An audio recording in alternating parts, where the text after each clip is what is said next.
لوگ کہتے ہیں میلاد نہیں مناؤ، ابھی جس کی جتنی استطاعت ہے، ہم تو ایک جھنڈی لگا سکتے ہیں نا، ہم تو ایک جھنڈا لگا سکتے ہیں نا، ہم تو مسجد کے اندر باہر گلی کوچے کے اندر بیٹھ کر حضور کا ذکر کر سکتے ہیں نا۔ لوگ کہتے ہیں صحابہ نے میلاد منایا، میں نے کہا صحابہ نے تو اس طرح میلاد منایا کہ اپنی جان محمد عربی پر قربان کر دی، ہم تو صرف ایک جھنڈی لگا سکتے ہیں، ہماری تو اتنی طاقت ہے نا کہ ہم حضور کا میلاد بیان کرتے، ایک جھنڈی لگا دی، میلاد سجا دیا، لوگوں کو بلا لیا، حضور کے نام کا لنگر کھلا دیا، مگر صحابہ نے اپنی گردنیں حضور کے نام پہ کٹوائی، صحابہ نے اپنا مال محمد عربی پر قربان کیا، صحابہ نے اپنی جانیں حضور پر قربان کر دی، سب کچھ قربان کر کے بتایا کہ اگر حضور کو راضی کرنا ہے، اللہ کو راضی کرنا ہے تو حضور کی آمد کی بھی خوشی مناؤ، جو رب نے بھی حضور کی آمد کی خوشیاں منائی ہیں۔ اب میں بے حیثیت مسلمان آپ سے پوچھتا ہوں، جب آپ کے گھر بیٹا پیدا ہوتا ہے یا آپ کے گھر بیٹی پیدا ہوتی ہے یا آپ کے گھر سے کوئی عمرے پہ جاتا ہے یا کوئی بھی خوشی کا موقع آتا ہے، کیا آپ خوشیاں نہیں مناتے؟ کیا آپ مٹھائیاں نہیں بانٹتے؟ کیا آپ کے چہرے پہ خوشی کے آثار نہیں آتے؟ اگر اپنے گھر بیٹا آئے، بیٹی آئے، وہ برتھڈے مناتے ہیں، سالگرہ مناتے ہیں، وہ منائے، کچھ نہیں ہے، ہم محمد عربی کا میلاد منائیں تو لوگوں کو تکلیف ہو جاتی ہے۔ اعلیٰ حضرت نے فرمایا دم میں جب تک دم ہے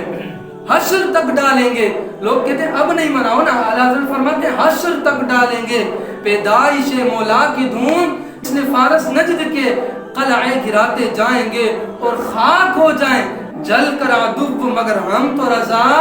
دم میں جب تک دم ہے ذکر ان کا سناتے جائیں گے۔ جب تک حضور کے عاشق زندہ ہیں، حضور کے غلام زندہ ہیں، محمد عربی سے محبت کرنے والے زندہ ہیں، حضور کے ترانے گانے والے زندہ ہیں، حضور کی نعتیں پڑھنے والے زندہ ہیں، جب تک سنی حضور کے غلام اس دھرتی پہ اس دنیا کے اندر زندہ ہیں، جب تک وہ زندہ ہیں وہ حضور کا ذکر کریں گے، جب تک پھر ان کی اولادیں آئیں گی وہ حضور کا ذکر کریں گی، پھر ان کی اولادیں آئیں گی، کیونکہ محمد عربی کا ذکر قیامت تک بلند رہے گا۔ رب نے فرمایا وَرَفَعْنَا لَكَ ذِكْرَكَ، فرمایا اے محبوب ہم نے آپ کے لیے آپ کے ذکر کو بلند فرما دیا ہے۔ اب بتائیں جس کی ذکر کو میرا رب بلند کرے اس کے ذکر کو کوئی گھٹا سکتا ہے؟ اب وہ تو رب کی شان ہے نا، رب کس سے کتنا کام لے، یہ تو اپنی اپنی مقدر اپنے اپنے نصیب کی بات ہے کہ رب کس سے اپنے محبوب کا ذکر کرواتا ہے، کس کو اس لائق سمجھتا ہے کہ وہ اس کے محبوب کا ذکر کرے، کس کو اس لائق سمجھتا ہے کہ وہ اس کے محبوب کی آمد پر خوشیاں منائے۔ میلاد کا مطلب کیا ہے؟ میلاد ولادت سے نکلا ہے، حضور کی ولادت کی ہم خوشی مناتے ہیں۔ میں نے کہا نبی علیہ السلام دنیا میں آئے، انہوں نے رب کو سجدہ کیا، اس کے بعد ہمیں یاد کیا، لیکن جب وہ دن آئے تو ہم اپنے نبی کو بھول جائیں، ہم اپنے نبی کو، جس نبی نے عرشوں پہ گیا تو امت کو نہیں بھولا، وہ نبی جو فرشوں پہ رہا تو امت کو نہیں بھولا، جب معراج پر گیا تو امت کو نہیں بھولا، غاروں میں رہا تو امت کو نہیں بھولا، مزاروں میں گیا تو امت کو نہیں بھولا، جہاں بھی حضور گئے اپنی امت کو نہیں بھولے۔ آج ہم امتی ہو کہ اپنے نبی کو بھول جائیں، اپنے محبوب کو بھول جائیں، ان کا ذکر کرنا چھوڑ دیں؟ نہیں، اعلیٰ حضرت نے کہا نا حشر تک ڈالیں گے پیدائش مولا کی دھوم۔ سرکار ہمیں ملے ہیں، حقیقت میں جب پہلی امتیں گناہ کرتی تھی نا تو ان کی شکلیں بگڑ جاتی تھی، زنا کرتے تھے، شراب پیتے تھے، کوئی بھی گناہ کرتے تھے، ان کی شکل بگڑ جاتی تھی، یا ان کے ماتھے پہ لکھ دیا جاتا تھا اس نے یہ گناہ کیا ہے، یا ان کے دروازے پہ لکھ دیا جاتا تھا کہ اس بندے نے آج یہ گناہ کیا ہے۔ آج ہم کتنے گناہ کرتے ہیں، قرآن ہم نہیں پڑھتے، نماز ہم نہیں پڑھتے، کتنے گناہ کرتے، پھر بھی کبھی کسی کی شکل تبدیل ہوئی ہے؟ رب فرماتا ہے وَمَا كَانَ اللَّهُ لِيُعَذِّبَهُمْ وَأَنْتَ فِيهِمْ، فرمایا اے محبوب جب تک آپ ان کے اندر موجود ہو میں انہیں عذاب نہیں دوں گا۔ 10 سپارے کے اندر سورۃ انفال میں رب کیا فرماتا ہے وَمَا كَانَ اللَّهُ لِيُعَذِّبَهُمْ وَأَنْتَ فِيهِمْ، اے محبوب میں کیسے انہیں عذاب دوں بلکہ آپ ان کے اندر جو موجود ہو۔ اب رب ہمیں عذاب نہیں دے رہا تو پتہ چلا حضور موجود ہیں، ہماری شکلیں نہیں بگڑ رہی تو محمد عربی کا صدقہ ہے۔ اگر آج بیٹی کو عزت ملی تو محبوب کا صدقہ، ماں کو عزت ملی تو محبوب کا صدقہ، کیونکہ حضور کی تشریف آوری سے پہلے لوگ جو تھے نا، جب جہالت کا دور تھا لوگ اپنی بیٹیوں کو زندہ زمین میں دفن کر دیا کرتے تھے، اپنی ماؤں کو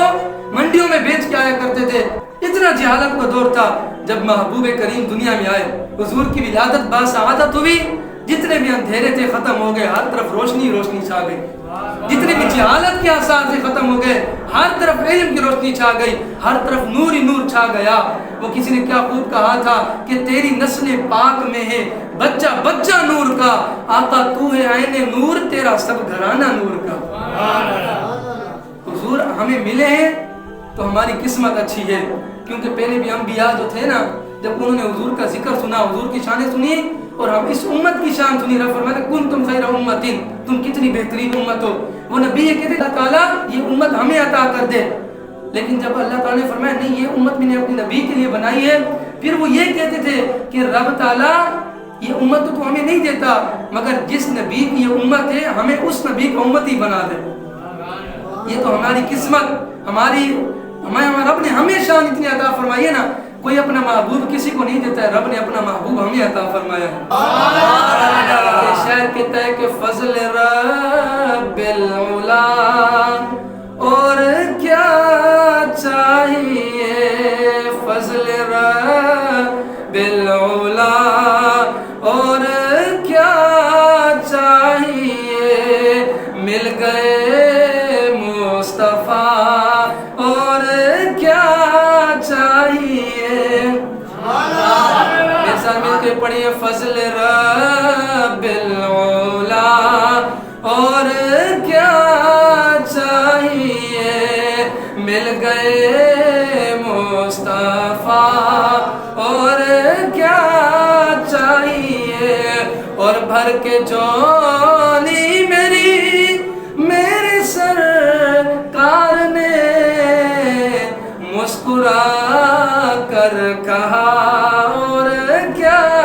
چاہیے۔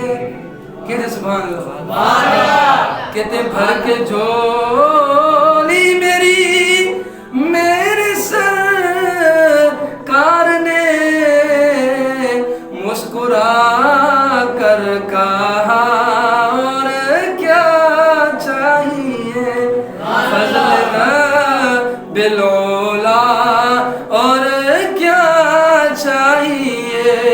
مل گئے مصطفیٰ اور کیا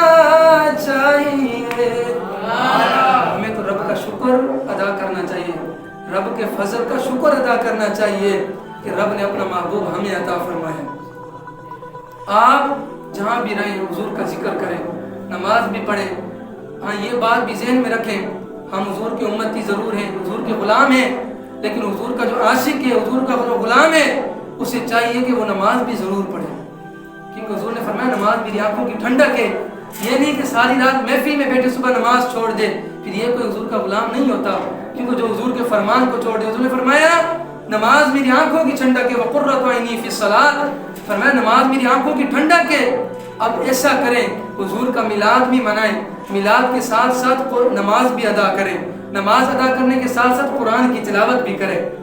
شریعت کے احکام پر عمل بھی کریں، تب مزہ آئے گا نا۔ حضور کے ایک تو غلام ہو، حضور سے محبت کرنے والا ہو، دوسرا حضور کے احکام پر جو حضور نے ہمیں دین دیا، جو شریعت دی، اس پر ہم عمل بھی کریں گے تو پھر اس میں اور زیادہ مزہ آئے گا۔ کہ محمد سے وفات ہونے تو ہم تیرے ہیں، یہ جہاں کیا چیز ہے لوگ قلم تیرے ہیں۔ دعائے اللہ تعالی ہمیں نبی علیہ الصلوۃ والسلام کی سچی پکی محبت عطا فرمائے، سچا پکا عشق عطا فرمائے، صحابہ کرام کی سچی پکی محبت عطا فرمائے، اہل بیت اطہار کی سچی پکی محبت عطا فرمائے، اور حضور کا میلاد گج وج کر منانے کی توفیق عطا فرمائے، خوشی سے منانے کی توفیق عطا فرمائے۔